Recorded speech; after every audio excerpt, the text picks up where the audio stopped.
So hello guys, நம்ம ஆட்டோகேல இன்னைக்கு என்ன பார்க்க போறோம்னா, போன கிளாஸ்ல ட்ரா டூல் பார்த்தோம்.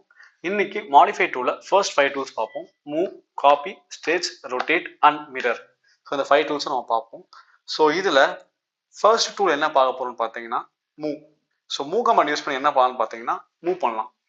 ஸோ மூவ் எப்படி பண்ணணும் அப்படின்னு பார்த்தீங்கன்னா ஆப்ஜெக்ட் டு ஆப்ஜெக்ட் டிஃபர் ஆகும். ஸோ ஒரு ஆப்ஜெக்டோடைய கார்னர்லேருந்து மூவ் பண்ணோம் அப்படின்னா நம்ம வந்து மூவ் டூல்ல கார்னர் செலக்ட் பண்ணிட்டு அந்த கார்னர் யூஸ் பண்ணி மூவ் பண்ணலாம். ஸோ சேம் காப்பிக்கும் அதே மாதிரி ரொட்டேட்க்கும் அந்த மாதிரி மிரருக்கு நீங்கள் கொஞ்சம் டிஃப்ரெண்ட்டாக பண்ணி ஆகும். ஸோ மூவ் டூலில் எந்த கார்னர்லேருந்து எப்படி நீங்கள் சூஸ் பண்ண போறீங்க அப்படின்றத நம்ம பார்க்க போகிறோம். ஸோ ஃபர்ஸ்ட் ரெக்டாங்கிள் கொடுத்துக்கிறேன். ஸோ ரெக்டாங்கிளில் நீங்கள் அனதர் ரெக்டாங்கிள் இன்னொரு ரெக்டாங்கிள் கொடுத்துக்கிறேன். ஸோ இந்த ரெக்டாங்கிள் 2 ரெக்டாங்கிள் இருக்கு ஆக்சுவலாக. ஸோ இந்த 2 ரெக்டாங்கிளில் நம்ம எந்த ரெக்டாங்கிளை மூவ் பண்ண போகிறோம் அப்படின்றது விஷயம். ஸோ மூணு கொடுத்துட்டு நான் ஒரு கார்னரை மட்டும் சூஸ் பண்ணிக்கிறேன். So first object selection, enter, next corner. So இந்த கார்னரை சூஸ் பண்ணிட்டு இந்த கார்னர் எந்த கார்னரோட உங்களுக்கு ஜாயின் ஆகுன்றது நீங்க தான் முடிவு பண்ணணும். ஸோ நான் என்ன பண்றேன், இந்த கார்னரோட ஜாயின் பண்ண போறேன். ஸோ இந்த மாதிரி கார்னர் டு கார்னர் நீங்க ஜாயின் பண்ண போறீங்க அப்படின்னா கரெக்டா உங்களுக்கு ஒரு ஸ்பெசிஃபைடு ஒரு கார்னர் கொடுத்தா நீங்க ஜாயின் பண்ணி ஆகும். நீங்க சென்டர் பாயிண்ட் கொடுத்து மூவ் பண்ணீங்க அப்படின்னா என்ன ஆகும்னா உங்களால ஜாயின் பண்ண முடியாது corner to corner.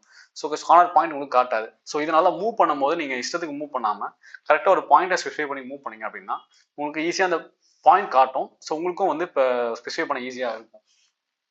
Okay, so இப்போ என்ன பண்ணலாம் அப்படின்னு பார்த்தீங்கன்னா இந்த சென்டர் பாயிண்டோட இந்த கார்னர் ஜாயின் பண்ண போகிறோம். இப்படி ஜாயின் பண்ணோம் அப்படின்னா நீங்கள் சென்டர் பாயிண்ட் கிளிக் பண்ணி ஆகும். ஸோ சென்டர் பாயிண்டோட நீங்கள் கார்னர் வச்சு ஜாயின் பண்ணீங்க அப்படின்னா பர்ஃபெக்டாக வந்து உங்களுக்கு செட் ஆகிடும். ஸோ நெக்ஸ்ட் நம்ம என்ன பார்க்க போகிறோம் அப்படின்னா copy. So same copy command selection, object selection, enter. So enter கொடுத்து நீங்கள் எந்த கமாண்டில் காப்பி பண்ண போறீங்களோ, ஸோ எந்த ஆப்ஜெக்ட் காப்பி பண்ண போறீங்களோ அந்த கார்னர் யூஸ் பண்ணி நான் அடுத்த கார்னரில் போய் நான் காப்பி பண்ணிக்கிறேன். ஸோ காப்பி செலக்ட் அடுத்த ஆப்ஜெக்ட் சூஸ் பண்ணி காப்பி கொடுத்துக்கிறேன். ஸோ இந்த ஆப்ஜெக்ட் நீங்கள் காப்பி பண்ணணும் அப்படின்னா நீங்கள் காப்பி டூல் யூஸ் பண்ணி நெக்ஸ்ட் ஆப்ஜெக்ட் நீங்கள் வந்து காப்பி பண்ணிடலாம். நெக்ஸ்ட் ஸ்ட்ரெச்சில் டிஃப்ரெண்ட் டைப்ஸ் ஆஃப் ஸ்ட்ரெச் இருக்கு. ஸோ ரெக்டாங்கிளை கொடுத்து நான் வந்து ஸ்ட்ரெச் பண்ணுறேன். அடுத்தது லைன் யூஸ் பண்ணி ஒரு ரெக்டாங்கிள் வரைஞ்சிக்கிறேன். ஸோ ரெண்டுக்குமே டிஃப்ரென்ஸ் இருக்கு. ஸோ எஃபெக்ட் ஆன் பண்ணிட்டு நான் வந்து என்ன பண்ணுறேன், ரெக்டாங்கிளில் ஒரு லைன் வரைகிறேன். ஸோ லைன் வரைஞ்சிட்டு நான் வந்து ஸ்ட்ரெச் கமெண்ட் கொடுத்து நான் ஜாயின் பண்ணிக்கிறேன். ஸோ ஜாயின் பண்ணதுக்கு அப்புறமா இந்த ரெண்டுக்கும் என்ன டிஃபரன்ஸ், எப்படி ஸ்ட்ரெச்சில் டிஃபரன்ஸ் ஆகும் அப்படின்னு கேட்டிங்கன்னா இந்த ரெக்டாங்கிளில் ஆல்ரெடி ஸ்ட்ரெச் பாயிண்ட்ஸ்னு சொல்லிட்டு உங்களுக்கு இருக்கும்.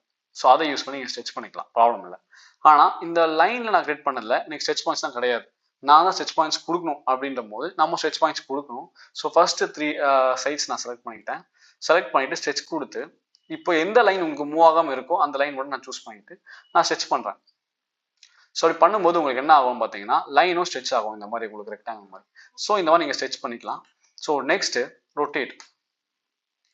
ஸோ ரொட்டேட்டை பொறுத்த வரைக்கும் உங்களுக்கு எந்த பாயிண்ட்ல ரொட்டேட் ரொம்ப முக்கியமான டூல். ஏன் சொல்கிறேன் அப்படின்னு பார்த்தீங்கன்னா ரெக்டாங்கிள் யூஸ் பண்ணி நீங்கள் ரொட்டேட் பண்ண போறீங்க அப்படின்னா கார்னர் டு கார்னர் ஸ்பெசிஃபிகேஷன் கண்டிப்பாக வேணும்.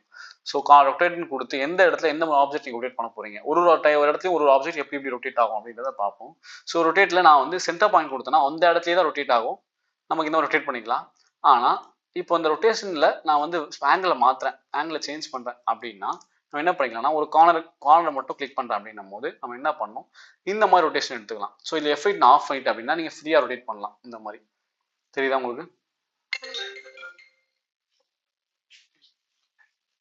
ஸோ ஃப்ரீயா ரொட்டேட் பண்ணலாம். அந்த மாதிரி தெரியுதா உங்களுக்கு? ப்ராப்ளம் இல்லை. ஸோ இந்த மாதிரி நீங்கள் ரொட்டேட் வந்து யூஸ் பண்ணிக்கலாம். ரொட்டேட்ல எந்த கார்னர் நீங்கள் கொடுக்குறீங்களோ அந்த கார்னர் மட்டும் நீங்கள் யூஸ் பண்ணி ரொட்டேட் பண்ணிக்கலாம். இது ஒரு ப்ரொசீஜர். ஸோ நெக்ஸ்ட் இல்லை நீங்கள் ஆங்கிள் தெரியும், நான் ஆங்கிள் மட்டும் கொடுத்துக்கிறேன் அப்படின்னாலும் ப்ராப்ளம் இல்லை. நீங்கள் 45 டிகிரி கொடுத்து ஆங்கிள் நீங்கள் செலக்ட் பண்ணி பண்ணிக்கலாம். ஸோ இது ஒரு ப்ரொசீஜர். நெக்ஸ்ட் லாஸ்ட்டாக மிரர்.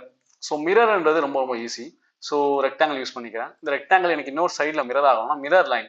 ஸோ இந்த லைனுக்கும் உள்ள டிஸ்டன்ஸ் எனக்கு இவ்வளோ வேணும். ஸோ அப்படின்றத கொடுத்து நம்ம என்ன பண்ணிக்கலாம்னா மிரர் லைன் யூஸ் பண்ணி மிரர் பண்ணிக்கலாம். இதான் கூட மிரர் லைன். ஸோ இதுதான் ரெக்டாங்கிள். ஸோ ரெக்டாங்கிளில் மிரர் யூஸ் பண்ணி நான் என்ன பண்ணுறேன், object selection first, enter second, அப்புறம் first line of mirror line கேட்குது. So first point of mirror லைன்றது இதுதான். ஸோ இதை கொடுத்து நான் வந்து செகண்ட் பாயிண்ட் கொடுத்து நான் என்ன பண்ணுறேன், மிரர் கொடுத்து நான் மிரர் பண்ணிக்கிறேன். ஸோ சோர்ஸ் ஆப்ஜெக்ட் எரேஸ் பண்ணணுமா அப்படின்னு கேட்டுச்சுன்னா நீங்கள் எஸ்ன்னு கொடுத்தீங்கன்னா இந்த சைடில் இருக்க மிரர் ஆப்ஜெக்ட் போயிடும். நோன் கொடுத்தீங்கன்னா 2 சைடுமே ஆப்ஜெக்ட் இருக்கும். அது நம்ம இஷ்டம் தான். எனக்கு நான் நோனே கொடுத்துக்கிறேன், 2 சைடும் ஆப்ஜெக்ட் இருக்கும். ஸோ இப்போ இந்த இடத்துல இந்த ஆப்ஜெக்ட் மாறிச்சுன்னா அந்த சைடும் மாறுமா அப்படின்னு கேட்டிங்கன்னா நோ. ஸோ அந்த மாதிரிலாம் சேஞ்ச் ஆகாது. இந்த மாதிரி சேஞ்ச் ஆகணும் நம்ம SolidWorksல மட்டும் தான் அந்த மாதிரி பண்ண முடியும். இதில் நமக்கு சேஞ்ச் ஆகாது. ஒரு சைடில் மாற்றணும்னா இன்னொரு சைடு சேஞ்ச் ஆகாது உங்களுக்கு. ஸோ இதுதான் வந்து டிஃப்ரென்ஸ் மிரர் இருக்கும் ஆட்டோகேடும் SolidWorksக்கும். மிரரில் பொறுத்த வரைக்கும் உங்களுக்கு இந்த மாதிரி தான் நீங்கள் டிஸ்டன்ஸ் ஈக்குவல் டிஸ்டன்ஸ் இந்த சைடு எவ்வளோ டிஸ்டன்ஸ் இருக்கும் அதே டிஸ்டன்ஸ் நீங்கள் இந்த சைட்லையும் வந்து கொடுத்து மாற்றிக்கலாம்.